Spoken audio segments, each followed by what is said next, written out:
নির্বাচনী পর্যবেক্ষকরা পক্ষপাতমূলক আচরণ করছেন। বিজেপির প্রতি তাদের এই পক্ষপাতমূলক আচরণ ডায়মন্ড হারবারের একটি হোটেলে মগরাহাট পশ্চিমের বিজেপি প্রার্থীর সঙ্গে বৈঠক করেছেন পুলিশ অবজারভার। তৃণমূল কংগ্রেসের পক্ষ থেকে সাংবাদিক বৈঠক করেই ভিডিওর সামনে এনে এমনই অভিযোগে সরব হয়েছেন কুণাল ঘোষ। বিজেপি প্রার্থী গৌর ঘোষের সঙ্গে ওই পুলিশ পর্যবেক্ষক বৈঠক করেছেন এমনটাই অভিযোগ। বিজেপির সঙ্গে কিসের বৈঠক? এর ফলে নিরপেক্ষতা বিপন্ন হচ্ছে, স্বাধীনভাবে তাদের কাজ করতে দেওয়া হচ্ছে না। পর্যবেক্ষকরাই এমনটা দাবি করছেন। সাংবাদিক বৈঠকে ভিডিও দেখিয়ে এই অভিযোগ করলেন Kunal Ghosh. Police observer পারমা Smith Purushottam Das কি চান লোকটা? পুলিশ অবজারভারের তো নিরপেক্ষ থাকার কথা, তার থাকার কথা আলিপুরে আইপিএস মেসে সরকারি আবাসনে ব্যবস্থা করা হয়েছিল, কারণ ওটা তো ব্যবস্থা হবে একজন যিনি আসছেন।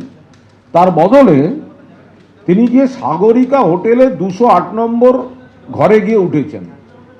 142 মগরাহাট পশ্চিম বিধানসভা কেন্দ্রের বিজেপি প্রার্থী গৌর ঘোষের সঙ্গে ব্যক্তিগত বৈঠক করছেন। আবার সেখানে দেখা যাচ্ছে বিজেপির প্রার্থী, বিজেপির এজেন্ট, তারা পুলিশ অফিসারের অবজারভারের সঙ্গে মিটিং করতে আসছে। একই জিনিস উনি করেছেন 143 ডায়মন্ড হারবার বিধানসভা কেন্দ্রের বিজেপি প্রার্থী দীপক কুমার হালদারের সঙ্গে মিটিং করলেন। তো পুলিশ অবজারভার তার আসল থাকার জায়গা ছেড়ে সাগরিকা হোটেলে ঢুকে তিনি সব গোপনে চুপি চুপি মিটিং করছেন কেন? পুরুষোত্তম দাস অবিলম্বে সরিয়ে দেওয়া উচিত। কেন থাকবে? কিসের জন্য থাকবে? পুলিশ অবজারভারের কোন কাজ থাকতে পারে বিজেপির ক্যান্ডিডেট আর এজেন্টদের সঙ্গে? আর দিকে দিকে সব কেন্দ্রে এই ধরনের দলদাস এজেন্ট কয়েকজন অবজারভারকে কাজে লাগিয়ে গুচ্ছ নাম দিয়ে দিচ্ছে। তাদের ভোটের আগে ডিস্টার্ব করে দাও, পুলিশ খুঁজতে যাক,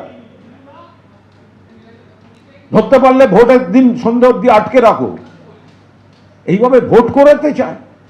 কুণাল ঘোষ বলছেন নির্বাচন কমিশনের অবজারভাররা বিজেপির হয়ে কাজ করছে, পক্ষপাতমূলক আচরণ করছে। কি বলবেন? নির্বাচন সুপ্রিম কোর্ট 800 তৃণমূল কর্মীকে গ্রেপ্তারের আশঙ্কায় মামলার শুনানি হয় হাইকোর্টে। হাইকোর্টে কল্যাণ বন্দ্যোপাধ্যায়ের করা জনস্বার্থ মামলার শুনানি হয়। মামলাকারী, কমিশন, রাজ্য পুলিশ সব পক্ষের সওয়ালের পর রায়দান স্থগিত রাখা হয়েছে। অশান্তি সৃষ্টি করতে পারে এমন ব্যক্তিদের তালিকা প্রকাশ কমিশনের। এই ব্যক্তিদের বিরুদ্ধে প্রতিরোধমূলক ব্যবস্থার কথা বলা হয়েছে। তালিকায় থাকা সবাই তৃণমূল কংগ্রেসের সওয়াল করেছেন কল্যাণ বন্দ্যোপাধ্যায়। মামলা করার সময় আমার দেওয়া তালিকায় থাকা অনেকেই বিজেপিতে যোগদান করেছে, বিজেপিতে যোগদানকারীদের নাম তালিকায় নেই সওয়াল করেছেন কল্যাণ বন্দ্যোপাধ্যায়। কেউ আইন ভঙ্গ করলে আইন অনুযায়ী ব্যবস্থা নিন, আমাদের আপত্তি নেই। কমিশন কাউকে গ্রেপ্তার করতে পারে না, সেই ক্ষমতা পুলিশের আছে।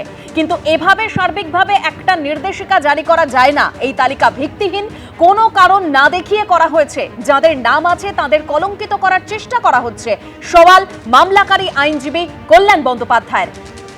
মামলাকারীর বক্তব্য সমর্থন করেছে রাজ্য, জানালেন অ্যাডভোকেট জেনারেল কিশোর দত্ত।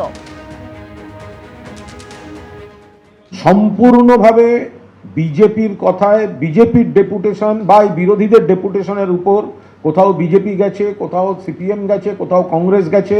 এরা গোপনে হাতে হাত মিলিয়ে তৃণমূলের সংগঠক, তৃণমূলের প্রার্থী, এদের হ্যারাস করার জন্য এই লিস্টে নাম দিয়েছে।